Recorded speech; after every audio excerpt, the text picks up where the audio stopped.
solitude, faiblesse mentale et la société moderne dans laquelle nous vivons peuvent être une prison ou du poison pour des générations qui y vivent.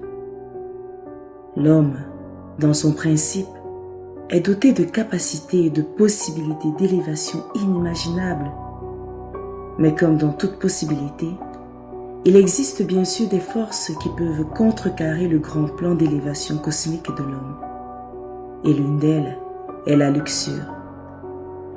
Les désirs charnels sont à la base de la chute, voire de la destruction de l'homme.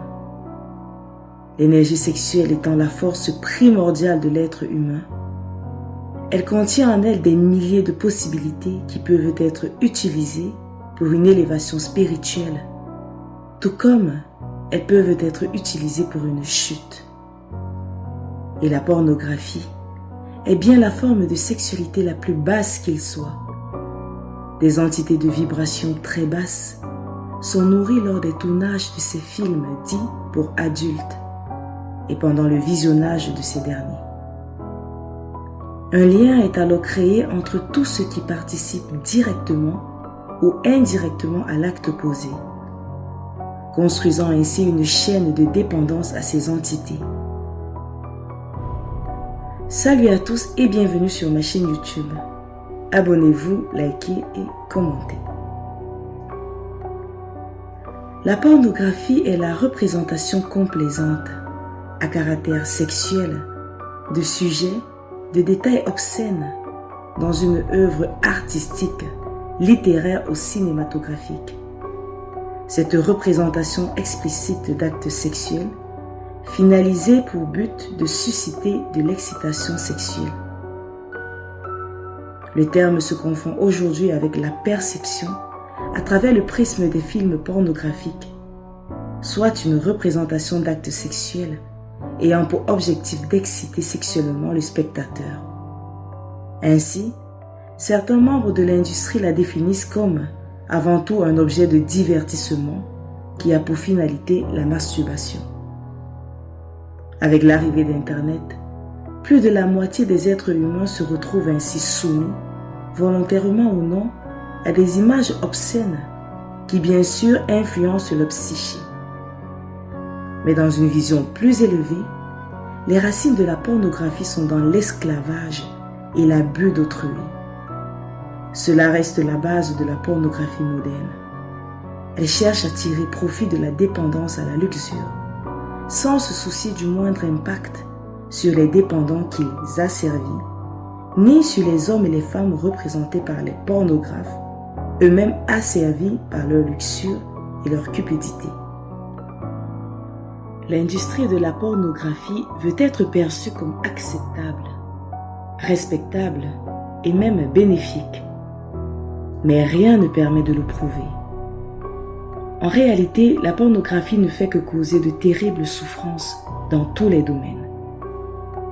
La souffrance est causée par le désir, comme l'explique le Bouddha dans les 4 nobles vérités, Krishna dans la Bhagavad Gita et les écritures de toutes les religions. Puisque la pornographie ne fait qu'accroître les désirs, elle ne peut qu'accroître la souffrance. Il est impossible que le porno réduise les souffrances. Les souffrances causées par la pornographie sont nombreuses sur le plan physique comme sur le plan spirituel. Nous vous citons quelques-unes des conséquences de la pratique du porno ou de la visualisation de ce dernier. La pornographie encourage l'addiction à la luxure, notamment à travers des images mentales. L'addiction est une condition psychologique qui asservit notre volonté et, si on la laisse grandir, conduit à la dégradation totale du mental. Elle conduit à une insatisfaction sexuelle insurmontable. L'addict au porno ne peut jamais satisfaire le désir de plus de stimulation. Cela conduit à un abus sans restriction de l'énergie sexuelle et des glandes sexuelles et à l'épuisement éventuel de la vitalité, entraînant un vieillissement précoce, l'impuissance, des déséquilibres glandulaires, d'autres addictions, etc. La pornographie conduit à la dégénérescence totale de la conscience, c'est-à-dire que la personne perd tout son sens du bien et du mal et commet volontairement des actes criminels honteux. La fantaisie sexuelle, via le porno, corrompt et gaspille le pouvoir créateur qui est alimenté par l'énergie sexuelle, le pouvoir de la création. Ceux qui vivent en rêvant de passion charnelle gaspillent bêtement leur énergie créatrice dans la satisfaction de leurs plaisirs fantastiques. Ordinairement, ces gens ne progressent pas dans leurs affaires. Ils échouent dans tous les sens. Ils finissent dans la misère.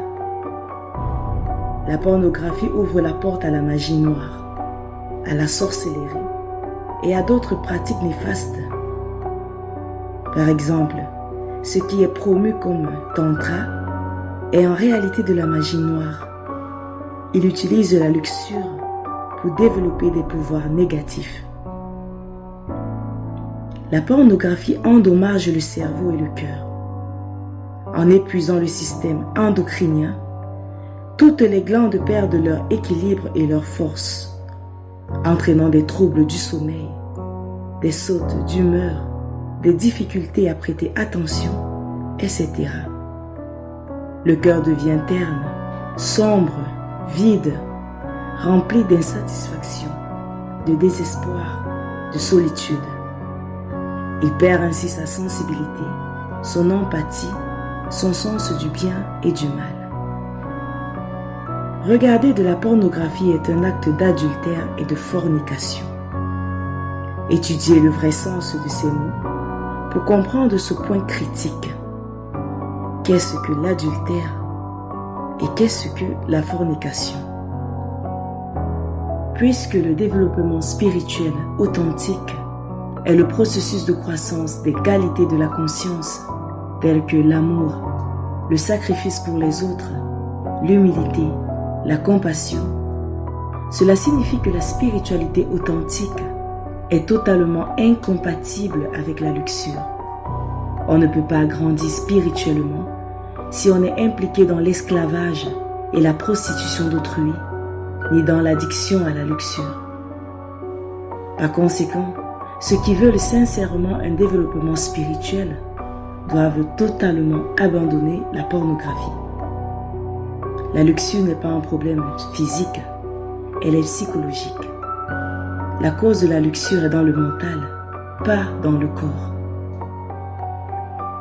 Le seul remède contre l'addiction au porno est un mental plus ou moins purifié. Voici quelques activités qui peuvent permettre de se détacher progressivement de cette addiction. Les émotions négatives, telles que la luxure, sont vaincues avec des émotions supérieures comme l'amour. Passer du temps dans la nature ou avec des personnes avec une vibration plus haute peut considérablement aider contre l'addiction à la pornographie. Étudier des écritures, en particulier des livres sur la transmutation, et aussi essayer la méditation. Transformez votre énergie sexuelle quotidiennement par une activité sportive ou encore vous mettre au service des autres dans des causes assez nobles. Rien n'est impossible pour qui a pris conscience de son état et de sa prison et souhaite sa propre libération.